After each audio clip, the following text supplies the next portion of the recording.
सभी को मेरा नमस्कार।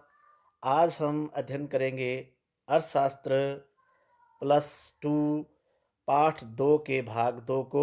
इससे पहले मैंने भाग 1 जो है वो करवा दिया है और इसके लिए आप जो है पहले से ही अपलोड की गई वीडियो देख सकते हैं। और अब हम जो आज करेंगे वो हमारा सबसे पहला जो पॉइंट हमारा आता है कि विभिन्न अर्थव्यवस्थाओं में केंद्रीय समस्याओं का समाधान कैसे किया जाता है। क्योंकि संसार में 3 प्रकार की अर्थव्यवस्थाएं मुख्यतः पाई जाती है। एक है बाजार अर्थव्यवस्था, इसके बाद हम पढ़ेंगे समाजवादी अर्थव्यवस्था में और इसी प्रकार से मिश्रित अर्थव्यवस्था। सबसे पहले हम अध्ययन करेंगे बाजार अर्थव्यवस्था में किस प्रकार से केंद्रीय समस्याओं का समाधान किया जाता है। इससे पहले हम ये जान लें कि पूंजीवादी अर्थव्यवस्था क्या है। यदि विभिन्न आर्थिक क्रियाएं या उत्पादन के जो साधन हैं उन पर उत्पादकों का नियंत्रण हो या निजी व्यक्तियों का नियंत्रण हो, वही सब कुछ विनिमय करें, तो इस प्रकार की अर्थव्यवस्था जो है वो पूंजीवादी अर्थव्यवस्था कहलाती है। इस अर्थव्यवस्था को स्वतंत्र अर्थव्यवस्था भी कहते हैं और यह बाजार की शक्तियों पर निर्भर करती है। बाजार की जो शक्तियां हैं वो होती है बाजार मांग और बाजार पूर्ति। बाजार मांग और बाजार की जो पूर्ति होती है ये बाजार की शक्तियाँ निर्धारित करती हैं। इस अर्थव्यवस्था में सरकार किसी प्रकार का कोई हस्तक्षेप नहीं करती है। जितना भी उत्पादन किया जाता है वो बाजार की स्वतंत्र शक्तियों पर निर्भर होता है और उत्पादक जो है वो अपनी वस्तुओं का जो उत्पादन करते हैं वो लाभ कमाने के उद्देश्य से करते हैं। और इस अर्थव्यवस्था में एक उत्पादक पूरी तरीके से स्वतंत्र होता है कि वह क्या, कैसे तथा किसके लिए उत्पादन करे। जैसे कि हम पहला पॉइंट ले, क्या उत्पादन किया जाए, तो वो ऐसी वस्तुओं का उत्पादन करेगा जिससे कि लाभ उनके अधिक से अधिक हो। ध्यान रखें कि पूंजीवादी अर्थव्यवस्था में उत्पादक केवल उन्हीं वस्तुओं का उत्पादन करेगा जिससे कि उसे लाभ मिले, जिससे सामाजिक कल्याण में वृद्धि हो या लाभ की प्राप्ति न हो रही हो। तो इस प्रकार का जो उत्पादन है पूंजीवादी अर्थव्यवस्था में उत्पादक नहीं करेंगे। इसी प्रकार से हम ये कहेंगे यहाँ पे कि उत्पादन कैसे किया जाए, तो ये एक ऐसी तकनीक को अपनाएंगे जिससे कि लागत न्यूनतम मिले और उत्पादकता जो है वो उस साधन की अधिक से अधिक मिले। यानी कि लागत कोशिश करेंगे इस प्रकार के बाजार में उत्पादक कि जो साधन वो लगा रहे हैं उन्हें कम से कम भुगतान करना पड़े और वो उनसे अधिकतम संतुष्टि प्राप्त करें। यानी कि उनसे उत्पादकता जो है वो जितनी उसमें उत्पादकता की योग्यता है उतनी उत्पादकता उनसे प्राप्त करे।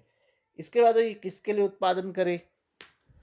पूंजीवादी अर्थव्यवस्था में जितना भी उत्पादन किया जाता है वो लाभ कमाने के उद्देश्य से किया जाता है।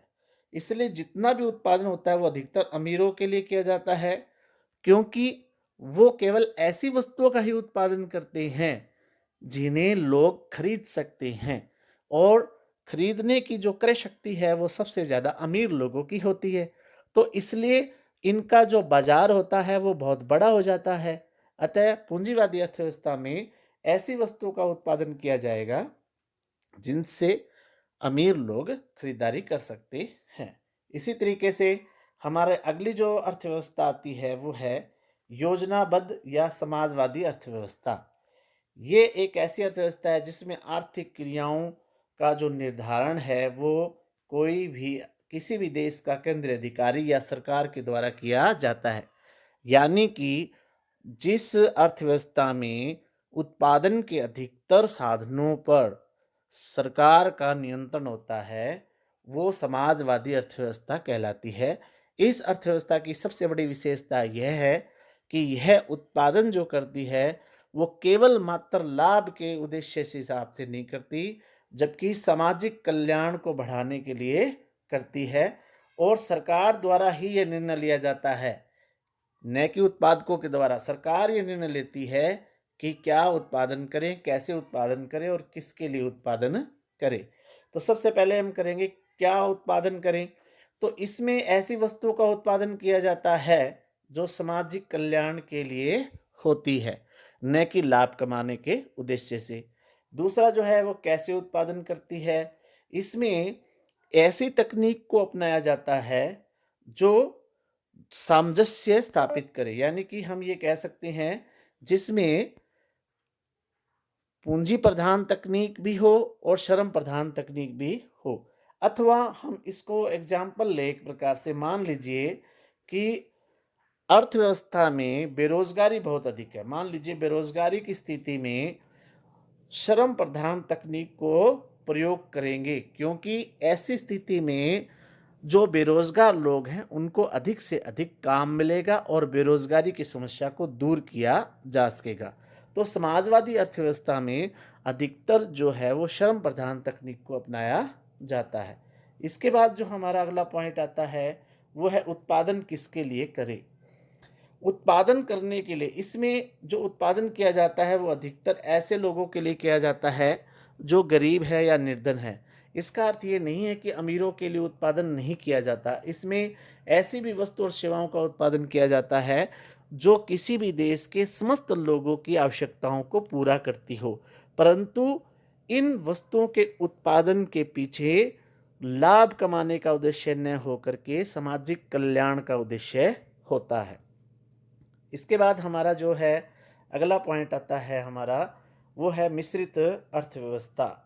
मिश्रित अर्थव्यवस्था का अभिप्राय है, मिश्रित अर्थव्यवस्था जो है वो पूंजीवादी अर्थव्यवस्था और समाजवादी अर्थव्यवस्था दोनों का मिक्स है, दोनों के गुण इसके अंदर शामिल है।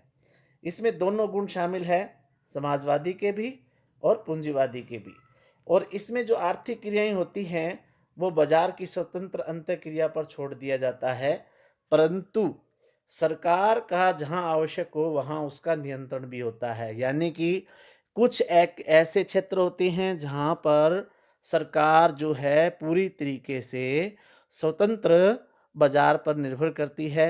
कुछ उद्योग ऐसे होते हैं या कुछ आर्थिक क्रियाएं ऐसी होती है जिन पर सरकार का नियंत्रण होता है। तो इस प्रकार की जो अर्थव्यवस्था होती है वो मिश्रित अर्थव्यवस्था होती है। और इस अर्थव्यवस्था में जो उत्पादन किया जाता है, जो निर्णय लिया जाता है, वो उत्पादकों के द्वारा, निजी लोगों के द्वारा और सरकार दोनों मिलकर के जो है वो निर्णय लेती है कि क्या उत्पादन करें। तो इसमें जो उत्पादन लाभ के लिए और सामाजिक कल्याण दोनों के लिए प्रयोग किया जाता है। कैसे उत्पादन करें, इसके लिए पूंजी और श्रम प्रधान दोनों तकनीक को अपनाया जाता है। जहां आवश्यकता लगी श्रम प्रधान तकनीक के बिना काम नहीं चल सकता, वहां श्रम प्रधान तकनीक अपनाई जाती है। अन्यथा अधिक से अधिक जो है इसमें मशीनों के माध्यम से उत्पादन किया जाता है। किसके लिए उत्पादन करें, इसमें अमीर वर्ग और निर्धन वर्ग दोनों के लिए ही उत्पादन किया जाता है। और जो उत्पादन किया जाता है वो लाभ के लिए भी और सामाजिक न्याय प्राप्त करने के उद्देश्य से किया जाता है। इस तीनों अर्थव्यवस्थाओं में हमने अध्ययन किया, जैसे कि भारत की जो अर्थव्यवस्था है वो मिश्रित अर्थव्यवस्था है और भारत में भी इसी प्रकार से स्वतंत्र बाजार अर्थव्यवस्था भी पाई जाती है और कुछ एक ऐसे आर्थिक क्रियाएं हैं जिन पर सरकार का भी नियंत्रण है। वर्तमान में जो है भारत सरकार जो है वो कम से कम आर्थिक नियंत्रण रख करके अधिक से अधिक स्वतंत्र अर्थव्यवस्था को अपनाने को जा रही है। इसके बाद जो